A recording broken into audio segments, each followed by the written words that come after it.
Bienvenue pour la présentation de la route d'Occitanie sur le cyclocapsule de Léo. Elle aura lieu du 15 au 18 juin 2023. Cette course sera dans la catégorie 2.1. Les grimpeurs qui seront présents seront notamment Michael Woods, Domenico Pozzovivo, Victor Lafay, Ivan Sosa et René Rubio, Elie Gébert ou encore Valentin Paré-Peintre. Les sprinteurs présents seront notamment Corbin Strong, Elia Viviani, Nasser Boigny, Jason Tesson, Marine Van Den Berg, Paul Pénoët ou encore Thomas Bouda. Les punchers sont des arrivées punchy qu'on pourrait voir: Jesus Serrada, Luc Plapp, Ruben Guerrero, Idar Andersen, Christian Odeking, Roger Adria, Rasmus Pedersen ou encore Benoît Cosnefroy.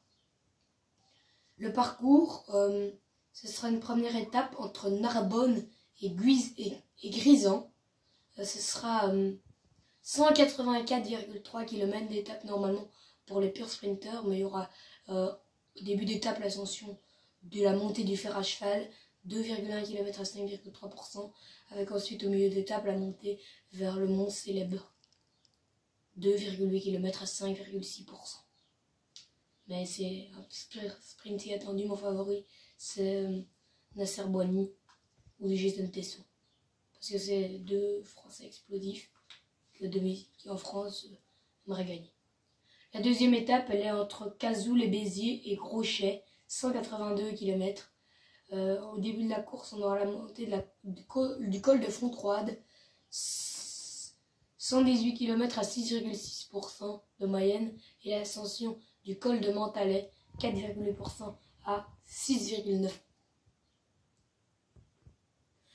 Puis nous aurons l'ascension du col de Grenoble à la Glévade, au milieu de course, 2,4 km à 6,9%.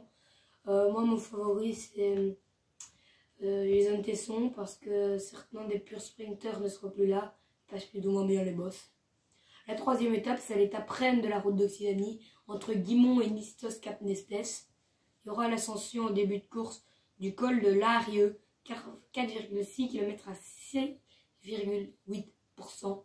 Après, nous aurons le long col, 10,9 km à 6,6% du col de Manté, avant une ascension régulière finale de 13,1 km à 6,9%, l'ascension du Nisto Cap Nestès. Mon favori, c'est le grimpeur de chez Movistar, René Augusto Rubio, qui fera déjà les premiers trous pour le général. La quatrième étape entre Saint-Gaudens et Saint-Giron, une étape qui, au début de course, on verra l'ascension du col de la Corre, 14,1 km à 5,9% de moyenne, et à une trentaine de kilomètres de l'arrivée, l'ascension du col de la Latrappe, 100,9 km à 7,2%, 164,7 km seront au programme.